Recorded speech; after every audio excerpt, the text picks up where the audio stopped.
اور میری قوم کے نونہالوں اور میری پردہ ماں اور بہنوں، اللہ رب العالمین کا احسان ہے کہ اللہ تعالیٰ نے ہم کو آپ کو یہ موقع عنایت فرمایا ہے، اور یہ مدرسہ دارالخیر کی برکت ہے کہ جس کی طرف سے ایک مجلس کا انعقاد کیا گیا ہے، اور الحمدللہ شاید کہ ایک حافظ قرآن کریم کی تکمیل کیا ہے، اس تعلق سے یہ مجلس سجائی گئی ہے۔ تو میرے محترم دوستو، اللہ رب العالمین کا سب سے بڑا احسان عظیم ہے کہ اللہ نے یہ عظیم دولت ہمیں عطا فرمائی ہے۔ اللہ تعالیٰ نے احسان یمنون علیک ان اسلموا قل لا تمنوا علی اسلامکم، اللہ نے کہا کہ اللہ کا بہت بڑا احسان ہے کہ اللہ نے تمہیں چنا، مسلمان بنایا، اسلام کی دولت دی، ورنہ دنیا کے اندر بے شمار انسان موجود ہے جو شجر و حجر کی پوجا کر رہا ہے، جو درختوں کو پوج رہا ہے، جو نہ جانے جتنے کنکر ہیں اتنے شنکر ہیں، اور نہ جانے کن کن استھانوں پہ جا کر کے اپنی جبین نیاز خم کر رہے ہیں۔ لیکن اللہ کا یہ احسان عظیم ہے کہ اللہ نے تمام انسانوں میں ہمیں چنا اور مسلمان بنایا، اور مسلمان بنانے کے بعد خصوصی طور پہ ہمیں دین کے کام کو کرنے کی توفیق دی۔ یہ اللہ کا سب سے بڑا احسان ہے۔ اور اللہ کے نبی صلی اللہ علیہ وسلم نے فرمایا خیرکم من تعلم القرآن وعلمہ، کہ سب سے بہتر تم میں سے وہ انسان ہے جو قرآن کریم سیکھے اور سکھائے۔ یعنی قرآن کریم کا سیکھنا اور سکھانا سب سے بہتر کام، اور جو اس میں تعاون کرے، مدد کرے، کوشش کرے، وہ بھی سب سے بہتر انسان، کیونکہ اس کے تعلق سے، اس کے تعاون سے یہ کام انجام پا رہا ہے۔ اور یہ قرآن کریم اللہ رب العالمین نے بندوں کی ہدایت کے لیے بھیجا ہے۔ یہ قرآن کریم انسانوں کی ہدایت کے لیے اللہ تعالیٰ نے بھیجا ہے۔ یہ قرآن کریم صرف اس لیے نہیں آئی تھی کہ کوئی انسان مر جائے اور مرنے کے بعد اس کے اوپر قرآن خوانی کر کر کے اسے بخش دیا جائے اور اسے تاکوں کی زینت بنا دیا جائے، اس لیے اللہ تعالیٰ نے قرآن کریم نہیں بھیجا تھا، بلکہ اللہ نے قرآن کریم اس لیے نازل کیا ہے کہ یہ زندگی بخشنے کے لیے، انسانوں کو راہ ہدایت پہ لانے کے لیے، انسانوں کو ظلمتوں سے نکال کر صراط مستقیم پر گامزن کرنے کے لیے اللہ تعالیٰ نے قرآن کریم بھیجا۔ اور افسوس یہ ہے کہ ہم نے قرآن کریم کو تاکوں کی زینت بنا کے رکھ دیا، اور ہمیں جو رشتہ قرآن سے جوڑنا چاہیے تھا اس سے ہم دور ہو گئے مسلمان۔ تو آج ذلت اور خاری ہمارے مقدر بن گئی، کیونکہ علامہ اقبال نے کہا تھا وہ معزز سے زمانے میں مسلمان ہو کر اور ہم خار ہوئے تاریخ قرآن ہو کر، یعنی ہماری ذلت کے اسباب میں سے ایک سبب یہ بھی ہے کہ ہم نے اللہ کی کتاب اور سنت رسول سے دوری اختیار کر لیا ہے۔ تو یہ الحمدللہ مجلس سجائی گئی ہے، یہ قرآن کریم سے جس نے رشتہ جوڑا اللہ تعالیٰ نے ان کے مقام کو بڑھایا۔ حضرت جبریل امین اسے لے کر کے نازل ہوئے، اللہ کے نبی صلی اللہ علیہ وسلم کے پاس وحی لے کر آتے تھے۔ اللہ تعالیٰ نے آپ کو قرآن کریم کی برکت سے حضرت جبریل کو روح الامین کا خطاب دیا۔ جس شہر پہ اللہ نے نازل کیا، اللہ نے اس شہر کو بلد امین بنا دیا کہ یہ امن والا شہر ہے۔ اور جس ذات پہ اللہ نے نازل کیا، اللہ نے رحمت للعالمین بنا دیا۔ اور جو بچہ قرآن کریم سے جڑا اور اسے حفظ کر لیا، اللہ نے اسے حافظ قرآن بنا دیا۔ تو یہ قرآن کریم کی بڑی برکت ہے، اور کل قیامت کے دن ایک حافظ کا جو مقام ہے وہ سارے لوگ جانتے ہیں۔ تو یہ اللہ کا احسان اس پہ ادا کرنا چاہیے، اور اللہ تعالیٰ قرآن کریم کی دولت ہمیں دیا ہے تو اللہ تعالیٰ اس کے مطابق عمل کرنے کی بھی ہمیں توفیق عطا فرمائے۔ میرے محترم دوستو، قرآن کریم کے تعلق سے بات جب ہوئی تو میرے ذہن میں ایک بات آئی کہ قرآن کریم جو اللہ نے نازل کیا ہے وہ بندے کو صراط مستقیم پہ لانے کے لیے نازل کیا کہ بندہ ضلالت کی کھائیوں سے نکل کر، کفر و شرک کی راہوں سے نکل کر صراط مستقیم پہ چل کے وہ جنت کا حقدار بن سکے۔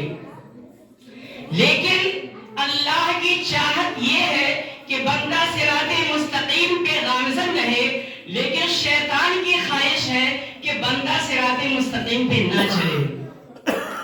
بندہ جو ہے وہ صراط مستقیم پہ نہ چلنے پائے، یہ شیطان نے قسم کھائی، اور اللہ رب العالمین بندے کو صراط مستقیم پہ لانا چاہتا ہے۔ اس لیے اللہ نے قرآن کریم بھیجا، نازل کیا کہ تاکہ انسان یہ قرآن کریم جو ہے وہ ایک سمجھے کہ اللہ کا ٹیلی گرام ہے۔ جیسے پہلے زمانے میں ٹیلی گرام آتا تھا تو جو پڑھے لکھے لوگ نہیں ہوتے تھے وہ دوسروں کے پاس جا کے پڑھاتے تھے کہ یہ ٹیلی گرام میں کیا لکھا ہے، پڑھ کے بتائیے۔ ایمرجنسی کے لیے آتا تھا ٹیلی گرام۔ تو اللہ نے قرآن کریم کو بھیجا، یہ ٹیلی گرام ہے، یہ بندوں کے ہر بندے کے نام ہے کہ ہر بندہ اس قرآن کریم کو پڑھے اور اس کے روشنی میں زندگی گزار کر صراط مستقیم پہ گامزن ہو کر وہ اپنے جنت کا حقدار بنے۔ کیونکہ آج ہمارے سماج میں بھی لڑائی ہوتی ہے کہ یہ ہمارے باپ کی پراپرٹی ہے، اس میں ہم حقدار ہیں، ہم حصے دار ہیں۔ تو ہمارے باپ کی پراپرٹی کیا ہے؟ ہمارے حضرت آدم کی پراپرٹی کیا ہے؟ اللہ نے جنت میں حضرت آدم کو آباد کیا تھا، بسایا تھا۔ تو ہمارے حضرت آدم کی جو اصل پراپرٹی ہوئی جنت، تو جنت کا وارث بننے کے لیے انسان کو لڑنا چاہیے۔ جیسے ہم دنیا میں لڑتے ہیں کہ ہمارے باپ کی پراپرٹی، اس میں ہمارا حصہ ہے، ویسے انسان کو لڑنا چاہیے کہ آخرت میں بھی ہمارے باپ کی پراپرٹی میں حصہ ملنا چاہیے۔ تو اللہ نے کہا کہ ٹھیک ہے، اے آدم اور حوا تم جاؤ، تمہارے پاس ہدایت ہماری پہنچے گی، لیکن جو اس کے مطابق زندگی گزار کر آئیں گے ہم اس کو جنت کا وارث بنائیں گے، اور جو نہیں تو اسے، جو شیطان کی پیروی کرے گا ہم اسے جہنم کا وارث بنائیں گے۔ اس لیے اللہ تعالیٰ نے بندے کو قرآن کریم عقل کھولنے کے لیے بھیجا کہ انسان اس پہ محنت کرے، مشقت کرے، پڑھے، اور اس کو زندگی میں ایک بار ضرور ترجمہ کے ساتھ پڑھے تاکہ اس کی زندگی روشن ہو جائے۔ وہ یہ قرآن کریم سے جس نے بھی رشتہ جوڑا اللہ تعالیٰ نے اسے بلندی عطا فرمائی، اور جس نے اسے چھوڑا اسے ذلت کی کھائی ملی ہے۔ تو میرے محترم دوستو، اللہ کے تعالیٰ نے فرمایا وَأَنَّ هَذَا صِرَاطِي مُسْتَقِيمًا، کہ صراط مستقیم ہے کیا چیز؟ دیکھیے، سوچنے کی بات ہے کہ بہت سارے راستے ہیں دنیا کے اندر، لیکن شیطان مردود چونکہ جہنم اور جنت کو دیکھ کر آیا ہے، وہ جانتا ہے کہ جنت کیا چیز ہے، جہنم کیا چیز ہے۔ اس لیے شیطان نے قسم کھائی کہ اے اللہ رب العالمین، قال فبما اغویتنی لأقعدن لهم صراطک المستقیم ثم لآتینہم من بین ایدیہم ومن خلفہم وعن ایمانہم وعن شمائلہم ولا تجد اکثرہم شاکرین، کہ اے اللہ رب العالمین، تو مجھے راغب درگاہ کر دیا، تو مجھے دنیا میں بھیج دیا، لیکن یاد رکھ کہ میں تیرے بندے کی صراط مستقیم پر بیٹھ کر کے اسے راہ راست پہ چلنے نہیں دوں گا، کبھی وہ آگے سے، کبھی پیچھے سے، کبھی دائیں سے، کبھی بائیں سے، میں کسی طریقہ سے تیرے بندے کو میں صراط مستقیم سے بہکا کر کے میں اپنا ساتھی بنا دوں گا۔ وَلَا تَجِدُ أَكْثَرَهُمْ شَاكِرِينَ، اور اے اللہ رب العالمین، اپنے شکر گزار بندے کی تعداد تو زیادہ نہیں پائے گا دنیا میں۔ اور اللہ نے بھی کہا وَقَلِيلٌ مِّنْ عِبَادِيَ الشَّكُورُ، کہ میرے بندے کی تعداد جو ہوگی وہ کم ہوگی، میرے شکر گزار بندے کی تعداد کم ہوگی، اور شیطان نے قسم کھایا کہ میں صراط مستقیم پہ چلنے نہیں دوں گا تم کو۔ اس لیے اللہ تعالیٰ نے بندے کو سمجھایا کہ یہی صراط مستقیم ہے جو انسان کو جنت تک پہنچا سکتی ہے، اور یہی صراط مستقیم کی قسم شیطان نے کھائی کہ میں اس پہ چلنے نہیں دوں گا تاکہ وہ میرا ساتھی بن کر کے جہنم میں چلا جائے۔ اللہ کا بہت بڑا احسان ہے، احسان عظیم ہے کہ اللہ تعالیٰ نے قرآن کریم کے فرسٹ چیپٹر میں سورہ فاتحہ میں اللہ نے سمجھا دیا بندے کو کہ اہدنا الصراط المستقیم۔ ہر بندہ نماز میں اللہ سے صراط مستقیم کی دعا کرتا ہے، یہ بڑی عظیم چیز ہے، اسی پہ چلنے والا جنت میں جائے گا، یہ بڑی عظیم چیز ہے۔ اس لیے صراط مستقیم جب اتنی عظیم چیز ہے تو وہ ذات جو یہ چیز دینے والی ہے وہ کتنی بڑی ہوگی۔ تو اس لیے اللہ نے پہلے اپنے مقام کو سمجھایا، الحمدللہ رب العالمین۔ جتنی بھی پرشنسا، جتنی بھی تعریف، ہر قسم کی تعریف اللہ رب العالمین کے لیے ہے۔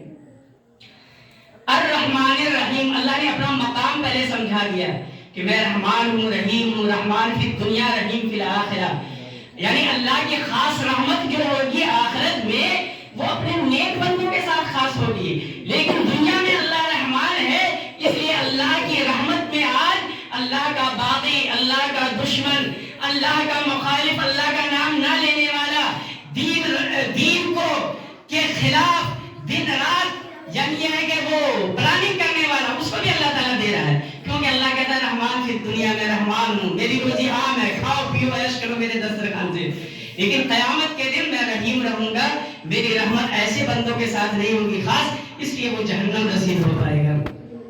اگر وہاں بھی اللہ تعالیٰ رحمان ہو جائے تو ایک بھی آدمی جہنم میں نہیں جا پائے گا، سب جنت میں چلا جائے گا، لیکن وہاں خاص رحمت اللہ کی نیک کے ساتھ ہوگی۔ تو اللہ نے پہلے اپنے مقام کو سمجھایا، پھر کہا کہ بندے سے کہا کہ ایاک نعبد و ایاک نستعین کا اقرار کر دو کہ میں تیری ہی عبادت کرتا ہوں، تجھ سے مدد چاہتا ہوں۔ اس قول و قرار پہ تم قائم اگر رہو گے تب تم مجھ سے مانگو اہدنا الصراط المستقیم کہ اے اللہ مجھے صراط مستقیم دے دے۔ اگر اللہ تعالیٰ آپ کو صراط مستقیم عطا کر دے اور شیطان قسم کھاتا ہے کہ میں صراط مستقیم پہ چلنے نہیں دوں گا، اگر آپ کی دعا قبول ہو گئی اور آپ کو صراط مستقیم مل گئی تو آپ کامیاب ہو گئے، وہاں پھر شیطان آپ کو صراط مستقیم سے روک نہیں پائے گا۔ اس لیے ہم آخر میں آمین جب بولتے ہیں کہ اللہ تو قبول کر لے، یہ ہماری جو دعائیں ہیں سورہ فاتحہ دعا ہے پوری، اللہ تو قبول فرما لے۔ کتنے لوگ چڑھ جاتے ہیں کہ آمین کیوں کہتے ہیں؟ ارے بھائی یہ اللہ سے ہم مہر لگا رہے ہیں کہ اللہ تو قبول فرما لے۔ تو اگر صراط مستقیم آپ کو مل گئی سمجھو کہ ہدایت کا راستہ آپ کو مل گیا، اور آپ کو ہدایت کا راستہ مل گیا تو یہی جنت میں پہنچا دے گا۔ تو یہ راستہ ہمیں دیا کون؟ یہ قرآن کریم نے دیا، تو لہٰذا ہم صراط مستقیم اللہ تعالی ہمیں عطا فرمائے۔ صراط مستقیم ہے کیا چیز؟ اللہ کے نبی صلی اللہ علیہ وسلم نے ایک حدیث کے اندر ایک سیدھی لکیر کھینچی